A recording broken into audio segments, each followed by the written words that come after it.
এ এক অন্য রকমের গল্প, যা শুনলে সকলেরই মন ছুঁয়ে যায়। শরতের আকাশে তখন মাঝে মাঝে কালো মেঘের টুকরো ঘুরে বেড়াচ্ছে, আর তার ফাঁকেই সূর্যের আলোর বিচ্ছুরণ, এক অপরূপ প্রাকৃতিক সৌন্দর্য। সকালবেলার হালকা কুয়াশা ভেদ করে সূর্যের আলো গ্রামটাকে ধীরে ধীরে উজ্জ্বল করে তুলছিল। দুর্গাপুজো শেষ হয়েছে আগের দিন। শহরের আলো ঝলমলে মণ্ডপগুলোতে এখন নিস্তব্ধতা, কিন্তু ঢাকি শম্ভুর জীবনে নিস্তব্ধতা মানে বিশ্রাম নয়, বরং নতুন দুশ্চিন্তা। পুজোর 5টা দিন সে মণ্ডপে ঢাক বাজিয়েছে। ঘুম কম হয়েছে, হাতের তালুতে ফোসকা উঠেছে। আজ ভোরে তাকে বাড়ি ফেরার আগে মজুরির টাকা মিটিয়েও দেওয়া হয়েছে। শম্ভু যখন গ্রামমুখ কাঁচা পথ ধরে হাঁটছিল, কাঁধে ঢাকটা ঝুলছিল নিশ্চুপ, তার পায়ে ছিল অনন্ত ক্লান্তি। তবুও বুকের ভেতর জমা হচ্ছিল এক অদ্ভুত আনন্দ। মনের মধ্যে ঘুরছিল ছোট ছেলে অমলের মুখটা। সে তো জানে, কয়েকদিন ধরে ছেলেটা কেঁদে কেঁদে মাকে বলেছে, মা, আমারও একটা নতুন জামা চাই। সবাই পুজোর সময় নতুন জামা পরে, আমি পরি না কেন?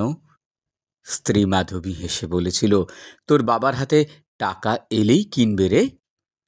বাড়ির বারান্দায় বসে মাধবী বারবার রাস্তার দিকে তাকাচ্ছিল। পাশে বসে অমল বাবার জন্য অস্থির, তার দু চোখ রাস্তার দিকে তাকিয়েছে। মা বাবা কখন আসবে? মা বাবা কখন আসবে? আসছে তোরে বাবু, একটু ধৈর্য ধর। হঠাৎ দূরে লণ্ঠনের আলো দেখা গেল। ঢোলের পাশ থেকে ঝুলে থাকা কাপড় দেখে অমল ঠিক চিনে নিল, বাবা, বাবা এসেছে। ছেলেটা ছুটে গেল রাস্তায়। শম্ভু ছেলেকে বুকে টেনে নিল। ক্লান্ত শরীরের ভেতর থেকে যেন নতুন করে উৎসাহ, উদ্দীপনা আবার জেগে উঠল। বলল, চল বাবু, আজ কাজ শেষ হলো, এবার তোর জন্য নতুন জামা প্যান্ট কিনব। অমলের মুখে তখন যে হাসি ফুটল, আর তাতেই যেন শম্ভুর মন প্রাণ ভরে গেল আলোর উৎসবে। মাধবী এসে স্বামীর হাত থেকে টাকা নিল, গুনে দেখে বলল, এই টাকায় তো সংসারেরও খরচ সামলাতে হবে। চাল ডাল, ঋণের কিস্তি সব বাকি আছে। শম্ভু একটু চুপ করে রইল, তারপর স্ত্রীর চোখের দিকে তাকিয়ে ধীরে বলল, সব ঠিক হবে, কিন্তু ছেলের নতুন জামাটা আগে চাই। পুজোর আনন্দটা তো ওরও প্রাপ্য।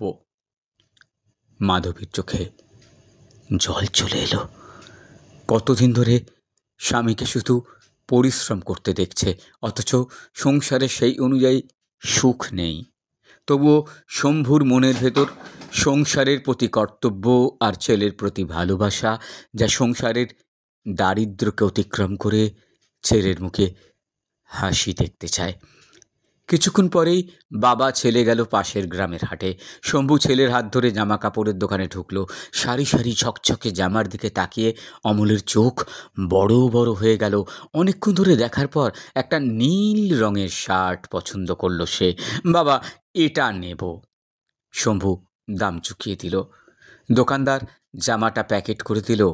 অমল সেটা প্যাকেট থেকে খুলে নিয়েই পরে নিল, যেন পৃথিবীর সেরা সুখটা আজ তার হাতে এসে গেছে। ফিরতি পথে শম্ভু দেখল অমল কতবার নিজেই নিজের জামা দেখে খুশিতে হাত নাড়ছে।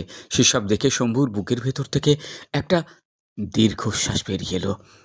সে মনে মনে ভাবল, আমাদের জীবন হয়তো অন্ধকারে ঢাকা, কিন্তু এরকম ছোট ছোট খুশি আমাদের বাঁচিয়ে রেখেছে। ধানক্ষেতের আলের ভেতর দিয়ে বাড়ি ফিরে চলল তারা দুজনে। সন্ধ্যার পর গ্রামের পুজোর প্রতিমা বিসর্জনে ছেলের হাত ধরে মাধবীর সাথে গ্রামের পুজোর প্রতিমা বিসর্জনের যাত্রায় যোগ দিয়ে শম্ভুর মনে হলো অমলের পরনের নতুন জামাটাই তার এবছরের শ্রমের শ্রেষ্ঠ পুরস্কার। সত্যি তো, এ এক অন্য গল্প।